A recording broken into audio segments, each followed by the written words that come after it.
Hello everyone, कैसे हो आप सब। एक बार पुनः स्वागत है आप सभी का हमारे अपने YouTube channel Shiv coaching classes पर। उम्मीद करते हैं आप सभी मस्त होंगे, बेहतर होंगे, आप सभी की पढ़ाई भी अच्छे से चल रही होगी। आज की इस वीडियो में यहाँ पे हम 3 अंकों वाले इंपॉर्टेंट क्वेश्चन देखेंगे, साथ ही साथ उनके आंसर भी देखेंगे। यानी कई सारे इंपॉर्टेंट 3 अंकों वाले क्वेश्चन देखेंगे जो कि आपके बोर्ड एग्जाम के लिए काफी इंपॉर्टेंट है। और बोर्ड एग्जाम के पहले आप इन 3 अंकों वाले सारे के सारे क्वेश्चनों को जरूर तैयार करके जाइए।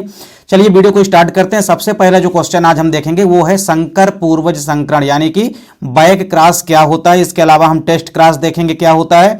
दोनों ही क्वेश्चन आपके एग्जाम में अक्सर पूछे जाते हैं। बैक क्रॉस यानी कि संकर पूर्वज संकरण की यदि हम बात करते हैं तो देखिए बैक क्रॉस होता क्या है कि जब हम किसी F1 संकर का क्रॉस किसी जनक के साथ कराते हैं तो इसे हम कहते हैं बैक क्रॉस। देखिए F1 संकर का मतलब है कि जब हम आपस में एक जोड़ी लक्षण लेते हैं और हम उनके मध्य क्रॉस कराते हैं तो उसके बाद जो हमको पीढ़ी प्राप्त होती है उसको हम बोलते हैं F1 पीढ़ी। तो उस F1 पीढ़ी का क्रॉस हमको किसी भी पेरेंट्स के साथ करा देना है।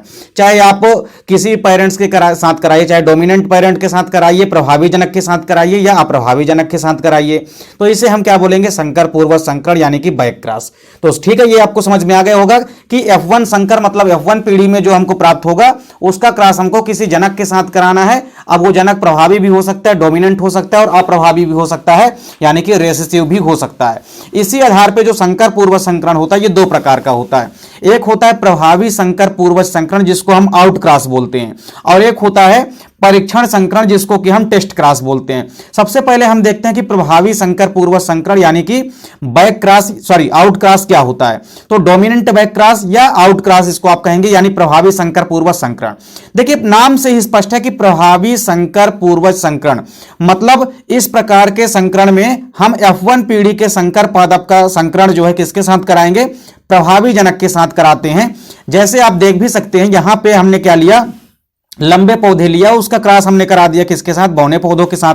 तो 2 यहां पे पेरेंट्स हैं, एक लंबा पौधा एक बौना पौधा। अब हमको F1 पीढ़ी प्राप्त हो गई, क्या, capital T small T. F1 पीढ़ी है ये, इसमें कैपिटल टी स्मॉल टी प्राप्त हो गया। अब देखिए ये जो F1 पीढ़ी हमको प्राप्त हुई है कैपिटल टी स्मॉल टी, इसका क्रॉस हमको किसके साथ कराना है, इसका क्रॉस हमको कराना है प्रभावी जनक के साथ, यानी कैपिटल टी के साथ। तो हमने यहां पे करा दिया। देखिए F1 पीढ़ी का क्रॉस किसके साथ कराना है, प्रभावी जनक के साथ। तो ये F1 पीढ़ी प्राप्त हुई है कैपिटल टी स्मॉल टी। अब इसका क्रॉस किसके साथ कराएंगे, प्रभावी जनक के साथ, यानी कैपिटल टी के साथ। तो हमने यहां पे चेकर बोर्ड के माध्यम से क्रॉस भी करा दिया, तो हमको F2 पीढ़ी प्राप्त हो जाती है। और F2 पीढ़ी में आप देखेंगे कि कैपिटल टी 2 प्राप्त हो रहे हैं और कैपिटल टी स्मॉल टी मतलब आधे समयुग्मजी प्राप्त हो रहे हैं और आधे कैसे प्राप्त हो रहे हैं, विषमयुग्मजी प्राप्त हो रहे हैं। तो इस प्रकार से आप इनका रिजल्ट भी निकाल सकते हैं। आप इनका रिजल्ट क्या पाएंगे कि इस संकरण से जो प्राप्त सभी संततियां होती है वो प्रभावी लक्षणों वाली होती हैं। तो देखिए 100% लंबे पौधे प्राप्त होते हैं यदि हम बात करते हैं किसकी, प्रभावी संकर पूर्वज संकरण की। तो प्रभावी संकर पूर्वज संकरण में पूरे के पूरे प्रभावी जनक ही प्राप्त होते हैं। कहने का मतलब यह है कि लंबे पौधे ही पूरे के पूरे प्राप्त होते हैं F2 पीढ़ी में। तो कुल मिलाकर के यहां पे आपने देखा कि genotype and phenotype ratio not same है, but homozygous and heterozygous ratio यार सेम। देखिए आप यहां पे देख भी सकते हैं कि हमने जो रिजल्ट निकाला है इसमें कैपिटल टी आया है समयुग्मजी। तो कैपिटल टी भी क्या है, यहाँ पे प्रभावी जनक है, यानी कि लंबे पौधे हैं। और कैपिटल टी स्मॉल टी भी क्या होते हैं, ये भी प्रभावी जनक होते हैं। हाँ बस ये है कि ये जो है तो विषमयुग्मजी प्रभावी होते हैं। तो समयुग्मजी प्रभावी और विषमयुग्मजी प्रभावी प्राप्त होते हैं। तो इस प्रकार से समयुग्मजी और विषमयुग्मजी का जो रेशियो है वो क्या है, समान है। तो इस प्रकार से आप देख सकते हैं कि ये जो क्रॉस है संकर पूर्वज संकरण, इसमें आप देखेंगे कि प्रभावी संकर पूर्वज संकरण में आपको याद रखना है जिसको हम आउट क्रॉस कहते हैं। इसमें हम किसी भी F1 संकर का क्रॉस किसके साथ कराते हैं, प्रभावी जनक के साथ कराते हैं। तो इसे हम बोलते हैं आउट क्रॉस यानी कि प्रभावी संकर पूर्वज संकरण। इसके अलावा दूसरा भी आपको याद रखना है परीक्षण संकरण यानी कि टेस्ट क्रॉस। टेस्ट क्रॉस की जब हम बात करते हैं तो टेस्ट क्रॉस का मतलब होता है कि अप्रभावी संकर पूर्वज संकरण। कहने का मतलब यह है कि जब हम F1 पीढ़ी के संकर पादप का क्रॉस किसी अप्रभावी जनक के साथ कराते हैं तो इसे हम परीक्षण संकरण कहते हैं। फॉर एग्जांपल यहां पे हमने कैपिटल टी स्मॉल टी लिया है, इसका क्रॉस हमने करा दिया स्मॉल टी के साथ, मतलब लंबे पौधों का क्रॉस हमने करा दिया बौने पौधों के साथ। तो 2 जनक है यहाँ पे कैपिटल टी और स्मॉल टी। अब यहां पे हमको F1 पीढ़ी क्या प्राप्त हुई है, कैपिटल टी स्मॉल टी प्राप्त होती है। अब इस कैपिटल टी स्मॉल टी का क्रॉस कराना है हमको किसके साथ? अप्रभावी जनक के साथ, यानी स्मॉल टी के साथ। तो हमने यहां पे F1 संतति मतलब F1 पीढ़ी में जो हमको प्राप्त हुआ है कैपिटल टी स्मॉल टी, इसका क्रॉस हमने करा दिया अप्रभावी जनक के साथ। तो जब हमने अप्रभावी जनक के साथ इसका क्रॉस करा दिया तो आप यहां पे देख सकते हैं चेकर बोर्ड के माध्यम से हमने क्रॉस भी करा दिया है। तो हमको जो F2 पीढ़ी प्राप्त हो रही है उसमें विषम युग्मजीय लंबे पौधे भी प्राप्त हो रहे हैं और सम युग्मजीय प्रकार के बौने पौधे भी प्राप्त होते हैं। तो इसमें जीनोटाइप और फिनोटाइप रेशियो क्या आता है? समान आता है। तो आप देख भी सकते हैं यहां पे कि 1:1 का जीनोटाइप और फिनोटाइप रेशियो भी आ जाता है। तो इस प्रकार से हमने देखा कि जो बैक क्रॉस होता है वो दो प्रकार का होता है, एक होता है आउट क्रॉस और दूसरा होता है टेस्ट क्रॉस। आउट क्रॉस में क्या होता है कि F1 संकर का क्रॉस हम किसके साथ कराते थे? F1 संकर का क्रॉस हम करा देते हैं किसके साथ? प्रभावी जनक के साथ। जबकि टेस्ट क्रॉस में हम F1 संकर का क्रॉस कराते हैं किसके साथ? अप्रभावी जनक के साथ। इसके बाद देखिए अगला जो क्वेश्चन है हमारा वो है मेंडल के नियम। तो मेंडल के नियम में आपका जो 3 अंकों में आने वाला क्वेश्चन होता है वो होता है प्रभाविता का नियम और पृथक्करण का नियम। तो इनको दोनों को आपको कंप्लीट करना है। लॉ ऑफ डोमिनेंस पहला है प्रभाविता का नियम। जैसा कि नाम से स्पष्ट है प्रभाविता का नियम मतलब क्या कहता है मेंडल का यह नियम कि इस नियम के अनुसार अगर जब हम एक जोड़ी लक्षण को विपरीत जोड़ी या विरोधी लक्षणों को ध्यान में लेकर क्रॉस कराते हैं तो पहली पीढ़ी में केवल और केवल प्रभावी लक्षण ही दिखाई देते हैं, इसीलिए इसे हम प्रभाविता का नियम कहते हैं। कहने का मतलब यह है कि जब हम एक जोड़ी लक्षण लेंगे और उनके मध्य क्रॉस कराएंगे तो F1 पीढ़ी में हमको केवल और केवल डोमिनेंट कैरेक्टर यानी कि प्रभावी लक्षण ही दिखाई देंगे। फॉर एग्जाम्पल यहां पर आप देख सकते हैं जैसे मेंडल के द्वारा शुद्ध लंबे व शुद्ध पौधों के मध्य संकरण कराया गया, उसके पश्चात जो प्रथम पीढ़ी प्राप्त हुई उसमें केवल लंबे पौधे ही प्राप्त हुए। कैसे प्राप्त हुए? तो आप देख सकते हैं मेंडल ने क्या किया कि कैपिटल टी और कैपिटल टी का क्रॉस करा दिया स्मॉल टी के साथ, मतलब शुद्ध लंबे पौधों का क्रॉस करा दिया शुद्ध बौने पौधों के साथ में। तो देखिए यहां पे क्या प्राप्त होगा? हमको F1 पीढ़ी प्राप्त होती है यानी F1 जनरेशन। तो इसमें क्या प्राप्त हुआ? Capital T small T. अब चूंकि स्मॉल टी अप्रभावी होता है इसलिए वो छिप जाता है, प्रभावी लक्षण दिखाई देता है यानी यहां पे लंबे पौधे प्राप्त होते हैं। तो मेंडल ने देखा कि जब हम एक जोड़ी लक्षण लेते हैं तो उसमें से प्रभावी लक्षण ही F1 पीढ़ी में दिखाई देता है। तो हमने शुद्ध लंबे पौधे लिए और शुद्ध बौने पौधे, जिसमें से हमको शुद्ध लंबे पौधे ही दिखाई देते हैं किसमें? F1 पीढ़ी में यानी कि F1 जनरेशन में।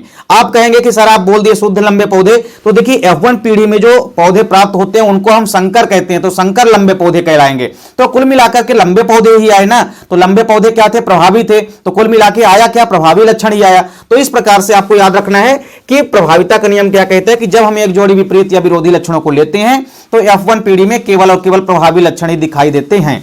इसके बाद आ जाइए आप मेंडल के पृथक्करण के नियम में यानी कि लॉ ऑफ सेग्रीगेशन और law of purity of gamete. इसको हम युग्मकों की शुद्धता का नियम भी कहते हैं।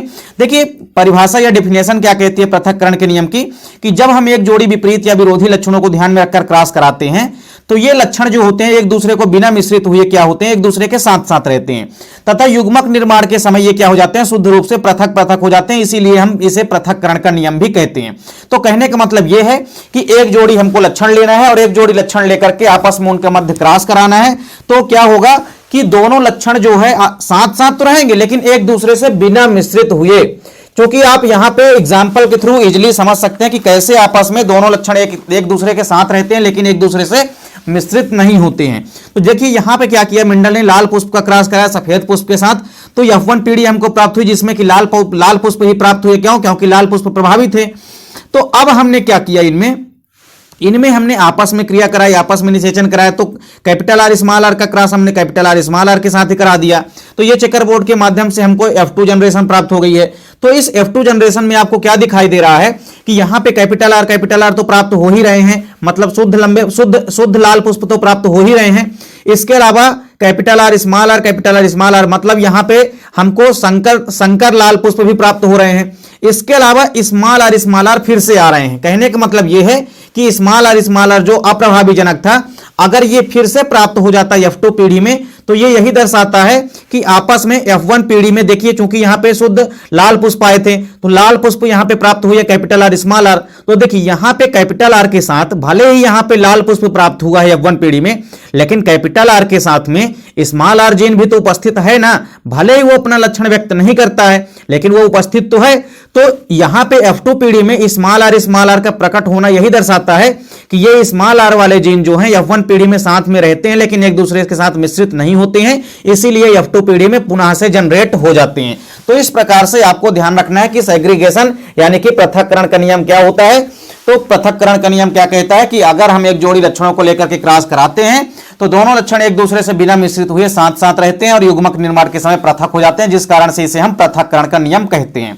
इसके बाद देखिए अगला इंपॉर्टेंट क्वेश्चन है समयुग्मजीव व विषमयुग्मजीव में अंतर, यानी differences between homozygous and heterozygous. इनमें आपको डिफरेंस बताना है। समयुग्मजीव की यदि हम बात करते हैं तो समयुग्मजीव का मतलब होता है कि इसमें एक कारक अर्थात जीन के जो दोनों युग्म विकल्पी होते हैं, यानी कि जो एलील होते हैं, ये कैसे होते हैं, समान होते हैं। लेकिन विषम युग्मजीव की यदि हम बात करते हैं तो इसमें एक कारक के जो दोनों युग्म विकल्पी होते हैं, मतलब एक लक्षण के लिए जो दोनों जीन हम लेंगे वो क्या होंगे, असमान होंगे, मतलब समान नहीं होंगे। तो समयुग्मजीव में याद रखना है कि इसमें एक कारक अर्थात जीन के दोनों युग्म विकल्पी या एलील क्या होते हैं, समान होते हैं। जबकि विषम युग्मजीव में आप देखेंगे कि इसमें एक कारक के जो दोनों युग्म विकल्पी होते हैं वो समान नहीं होते हैं। दूसरा डिफरेंस क्या है कि जनन के समय एक ही प्रकार के युग्मक बनते हैं, जबकि विषम युग्मजीव में आप देखेंगे कि जनन के समय दो अलग अलग प्रकार के युग्मक का निर्माण होता है। तीसरा डिफरेंस यह है कि इन समयुग्मजीव पौधों में जब हम स्वपरागण या अंतः प्रजनन होता है तब संतति जो होती है वो जनकों के ही समलक्षणी या समजीनी प्रकार की होती है। मतलब यदि हम इनमें स्वपरागण करा देते हैं तो जो संतति प्राप्त होगी वो हूबहू लक्षणों में किसके समान होगी, अपने जनकों के समान होगी। जबकि यदि हम बात करते हैं विषम युग्मजीव में तो इसमें स्वपरागण होने पर संतति में प्रभावी व अप्रभावी दोनों प्रकार के ही लक्षण व्यक्त होते हैं। तो इसमें जरूरी नहीं है कि जो लक्षण व्यक्त होंगे संततियों के अंदर वो अपने जनकों के समान ही हो, वो कुछ प्रभावी व कुछ अप्रभावी भी हो सकते हैं। तो चलिए आपको अंतर भी उम्मीद करता हूं समझ में आ गया होगा। इसके बाद हम देखेंगे अपूर्ण प्रभाविता क्या होती है। One of most important question है अपूर्ण प्रभाविता, यानी कि इनकम्प्लीट डोमिनेंस। इनकम्प्लीट डोमिनेंस क्या कहता है कि जब हम एक जोड़ी विपरीत या विरोधी लक्षणों को ध्यान में रखकर क्रॉस कराते हैं तो F1 पीढ़ी में दोनों ही लक्षणों का मध्यवर्ती लक्षण प्राप्त होता है। इस घटना को हम अपूर्ण प्रभाविता कहते हैं। देखिए मेंडल के प्रभाविता का नियम आपने पढ़ा है। प्रभाविता का नियम क्या कहता था कि जब हम आपस में एक जोड़ी लक्षणों को लेकर आपस में क्रॉस कराते हैं तो F1 पीढ़ी में प्रभावी लक्षण दिखाई देते हैं। तो ये जो अपूर्ण प्रभाविता है ये मेंडल के प्रभाविता के नियम का अपवाद है। ये प्रभाविता के नियम का जस्ट उल्टा यानी कि विपरीत चलता है। तो प्रभाविता का नियम क्या कहता था कि F1 पीढ़ी में प्रभावी लक्षण प्राप्त होंगे, लेकिन अपूर्ण प्रभाविता में ऐसा नहीं होता है। अपूर्ण प्रभाविता में हम क्या करते हैं कि जब एक जोड़ी लक्षण को लेकर के आपस में क्रॉस कराते हैं तो F1 पीढ़ी में ना तो प्रभावी लक्षण दिखाई देता है और ना ही अप्रभावी लक्षण दिखाई देता है, बल्कि दोनों का मध्यवर्ती लक्षण दिखाई देता है। जैसे कि आप देख सकते हैं हमने यहाँ पे लाल पुष्प का क्रॉस कराया सफेद पुष्प के साथ, तो जो F1 पीढ़ी हमको प्राप्त हुई इसमें कैपिटल आर स्मॉल आर प्राप्त हुआ। तो F1 पीढ़ी में हमको ना तो लाल ही पुष्प प्राप्त होते हैं और ना ही सफेद पुष्प प्राप्त होते हैं, बल्कि यहाँ पे इन दोनों लक्षण का मध्यवर्ती एक अलग से लक्षण प्राप्त होता है। यानी यहाँ पे गुलाबी रंग के पुष्प जो है प्राप्त होते हैं F1 पीढ़ी में। तो जो अपूर्ण प्रभाविता होती है ये मेंडल के प्रभाविता के नियम का अपवाद है। इसमें जब हम लाल पुष्पों के मध्य और सफेद पुष्पों के मध्य संकरण कराते हैं तो ना ही यहाँ पे लाल पुष्प प्राप्त होते हैं ना ही सफेद पुष्प, बल्कि यहाँ पे गुलाबी पुष्प प्राप्त होते हैं जो कि इन दोनों लक्षणों का मध्यवर्ती लक्षण होता है। और यदि हम इनका आपस में भी क्रॉस करा देते हैं कैपिटल आर स्मॉल आर का कैपिटल आर स्मॉल आर के साथ में, तो आप देख भी सकते हैं कि इनमें क्या हो जाएगा, F2 पीढ़ी प्राप्त हो जाएगी जिनका आप जीनोटाइप और फिनोटाइप रेशियो भी आसानी से निकाल सकते हैं। तो 1:2:1 इनका जीनोटाइप रेशियो भी आ जाएगा। तो इस प्रकार से आप यहां पे अपूर्ण प्रभाविता समझ सकते हैं। और अपूर्ण प्रभाविता का जो सबसे बढ़िया एग्जांपल है वो आपको याद रखना है मिराबिलिस जलापा, यानी कि गुलाब बांस इसको हिंदी में बोलते हैं। प्रचलित नाम आपको याद रखना है मिराबिलिस जलापा। तो सबसे बढ़िया जो अपूर्ण प्रभाविता का एग्जाम्पल पूछा जाता है वो है गुलाब बांस या मिराबिलिस जलापा। स्पेशली आपको मिराबिलिस जलापा नाम याद रखना है। तो ये आपको अपूर्ण प्रभाविता भी समझ में आ गया होगा। इसके बाद देखना है सह प्रभाविता यानी कि कोडोमिनेंस क्या होता है। तो कोडोमिनेंस देखिए क्या होता है कि जब हम एक जोड़ी विपरीत या विरोधी लक्षणों के जोड़ों को ध्यान में रखकर क्रॉस कराते हैं तो F1 पीढ़ी में दोनों ही लक्षण जो होते हैं वो अपना समान रूप से प्रभाव उत्पन्न करते हैं।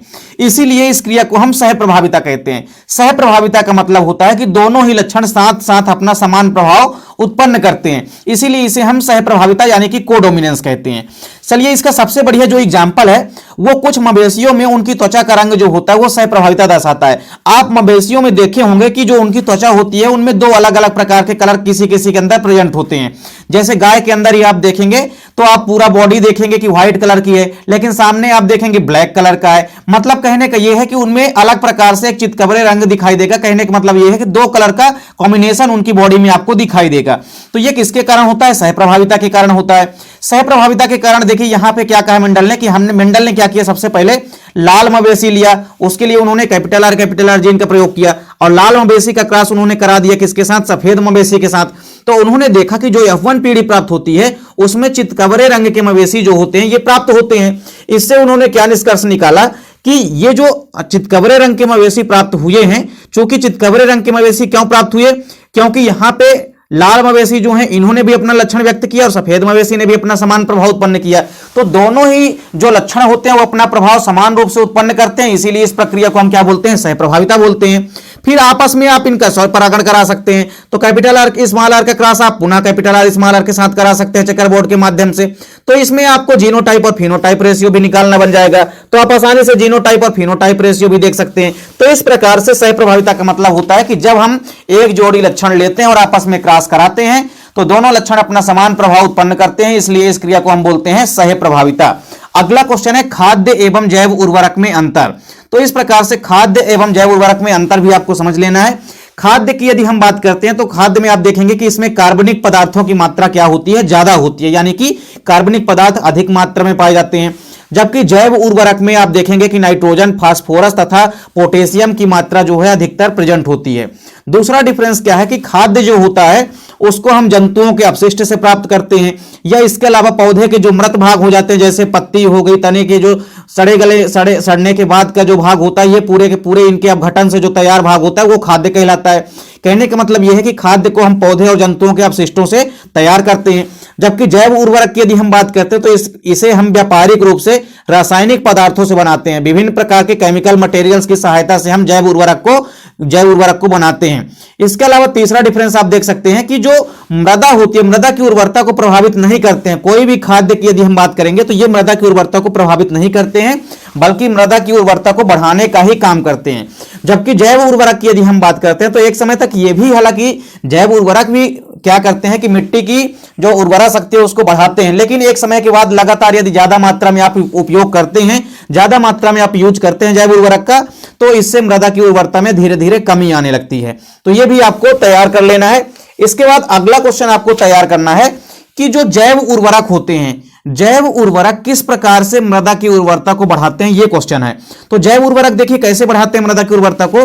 देखिए जैव उर्वरक एक प्रकार के जीव होते हैं जो कि मृदा की पोषक गुणवत्ता को बनाए रखते हैं। ये क्या करते हैं कि मृदा के अंदर जो भी पोषक गुणवत्ता उपस्थित होती है, विभिन्न प्रकार के जो मटेरियल्स होते हैं, जो गैसेस होती है, जो तत्व होते हैं, उनकी गुणवत्ता को, पोषक स्तर को बना करके रखते हैं। अब जैव उर्वरक का प्रमुख स्रोत जो होता है वो कवक हो सकता है, जीवाणु हो सकता है, इसके अलावा साइनोबैक्टीरिया होते हैं। मतलब कोई भी माइक्रो ऑर्गेनिज्म जो होते हैं ये जैव उर्वरकों के प्रमुख स्रोत होते हैं। और यह जीवाणु क्या करते हैं कि जो वायुमंडलीय नाइट्रोजन होती है उस वायुमंडलीय नाइट्रोजन का क्या कर देते हैं, स्थिरीकृत कर देते हैं। और वायुमंडलीय नाइट्रोजन का जब स्थिरीकरण करते हैं तब कार्बनिक रूपों में उन्हें परिवर्तित कर देते हैं। मतलब जैसे नाइट्रोजन के जो वायुमंडलीय नाइट्रोजन होती है उसको हम स्थिरीकृत करके कार्बनिक रूपों में परिवर्तित कर देते हैं। तो इस प्रकार से कुछ दूसरे जीवाणु जैसे एजोस्पाइरिलम तथा एजोटोबैक्टर भी ये भी क्या करते हैं कि वायुमंडलीय नाइट्रोजन को स्थिरीकरण करने में भाग लेते हैं। जैसे आप धान के खेत में देखेंगे कि जो साइनोबैक्टीरिया होती है ये महत्वपूर्ण जैव उर्वरक की भूमिका का निर्वहन करती है। सेम इसी प्रकार से आप देखेंगे कि इसके अलावा जो नील हरित शैवाल भी होती है ये भी क्या करती है कि मृदा में जो कार्बनिक पदार्थ होते हैं उनकी मात्रा को बढ़ा देती है मृदा में, जिससे कि भूमि की उर्वरा शक्ति बढ़ जाती है। तो इस प्रकार से जैव उर्वरक किस प्रकार से बढ़ाते हैं मृदा की गुणवत्ता को, यह भी आपको तैयार कर लेना है। तो यह भी इंपॉर्टेंट क्वेश्चन है, अक्सर आपके एग्जाम में पूछा जाता है। अगला इंपॉर्टेंट है मानव शुक्राणु की संरचना यानी स्ट्रक्चर ऑफ स्पर्म। स्पर्म की संरचना की बात करते हैं तो इसका सबसे पहले अध्ययन ल्यूवेनहॉक ने किया था।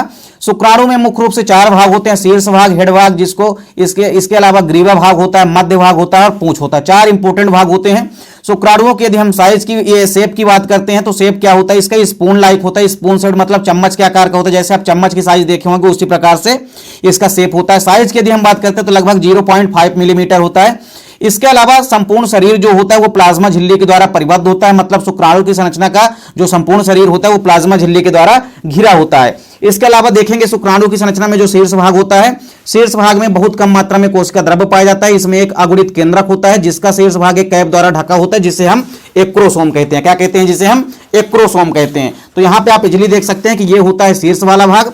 शीर्ष वाले भाग में आप देखेंगे कि पूरे के पूरे इसके अंदर क्या होता है, कोशिका द्रव भरा होता है जिसमें एक केंद्रक होता है, ये अगुणित हेप्लॉइड केंद्रक है। केंद्रक के चारों ऊपर केंद्रक एक कैपनुमा संरचना से घिरा होता है जिसे हम क्या बोलते हैं, एक्रोसोम बोलते हैं। और चारों तरफ से शुक्राणु की संरचना आप देख सकते हैं एक्रोसोम के द्वारा, प्लाज्मा झिल्ली के द्वारा घिरा होता है। इसके अलावा दूसरा भाग होता है ग्रीवा वाला भाग। ग्रीवा भाग में आपको याद रखना है कि दो तारक केंद्र यानी कि सेंट्रियोल पाए जाते हैं।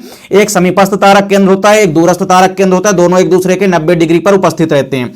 फिर इसके बाद आ जाइए अब मध्य पीस में यानी कि मिडिल पीस में यानी कि मध्य भाग में। मध्य भाग की क्या खासियत है कि इसमें माइट्रोकांडिया प्रेजेंट होते हैं स्पाइरल शेप्ड में, और माइट्रोकांडिया क्या करता है, एनर्जी प्रदान करता है स्पर्म को। इसके अलावा चौथा भाग होता है ये पूंछ वाला भाग। पूंछ वाले भाग में पूरे के पूरे में एक्सियल फिलामेंट यानी कि अक्षीय तंतु उपस्थित होते हैं। तो इस प्रकार से आपको याद रखना है कि शुक्राणु की संरचना में इंपॉर्टेंट 4 भाग होते हैं, शीर्ष भाग, ग्रीवा भाग, मध्य भाग और पूंछ। तो ये चारों भाग आपको शुक्राणु की संरचना के याद रखने हैं, जो कि आपके पेपर के पॉइंट ऑफ व्यू से काफी इंपॉर्टेंट है। इसके अलावा आप देखेंगे कि आखिरी क्वेश्चन जो हमारा है वो है निषेचन यानी कि फर्टिलाइजेशन के ऊपर। तो निषेचन या फर्टिलाइजेशन क्या होता है, आप आसानी से यहां पे देख सकते हैं कि नर युग्मक व मादा युग्मक के आपस में मिलने की प्रक्रिया क्या कहलाती है, निषेचन कहलाती है। तो देखिए मेल गैमीट और फीमेल गैमीट जब ये दोनों मिलेंगे तो आपस में एक द्विगुणित संरचना का निर्माण करते हैं जिसको हम जाइगोट कहते हैं। और इसके अलावा यदि आपसे पूछे कि शुक्राणु जो होता है, शुक्राणु और अंडाणु आपस में मिलेंगे तो क्या होगा, निषेचन होगा, उसके बाद क्या बनेगा, जाइगोट बनेगा। और यदि कभी कभी आपसे निषेचन का महत्व भी पूछ लिया जाता है तो आपको निषेचन का महत्व भी तैयार कर लेना है। पहला महत्व यह है कि शुक्राणु के प्रवेश से ही अंडाणु सक्रिय होते हैं, मतलब जो अंडाणु होते हैं ये पहले से ही सक्रिय नहीं होते हैं, जब अंडाणु का प्रवेश होता है तब शुक्राणु सक्रिय हो जाते हैं। दूसरा महत्व है कि निषेचन द्वारा गुणसूत्रों की संख्या जो है द्विगुणित हो जाती है, यह भी इंपॉर्टेंस है। तीसरा है कि अंडाणु का द्वितीय परिपक्वन विभाजन जो होता है वो शुक्राणु के प्रवेश करने के बाद ही होता है, मतलब प्राथमिक परिपक्वन तो हो जाएगा लेकिन जो शुक्राणु का अंडाणु का जो द्वितीयक परिपक्वन होता है वो शुक्राणु के प्रवेश करने के बाद ही होता है। तो इस प्रकार से एक और देख सकते हैं कि विभिन्न जीव जंतुओं में निषेचन के कारण ही विभिन्नताएं भी पैदा होती है। तो ये है निषेचन के महत्व। तो उम्मीद करता हूं वीडियो आपको पसंद आई होगी। देखिए यहां पे हमने 10 इंपॉर्टेंट क्वेश्चन कराए हैं 3 अंकों वाले, और इसके पहले भी हमने 3 अंकों वाली कई सारी इंपॉर्टेंट क्वेश्चन की वीडियो प्रोवाइड कराई है। अभी तक आप नहीं देखे हैं तो आप प्ले लिस्ट में जाकर के देख सकते हैं। उम्मीद करता हूं वीडियो पसंद आई होगी। वीडियो अच्छी लगे तो लाइक कमेंट जरूर करें। मिलते हैं नेक्स्ट वीडियो में, तब तक के लिए जय हिंद, वंदे मातरम।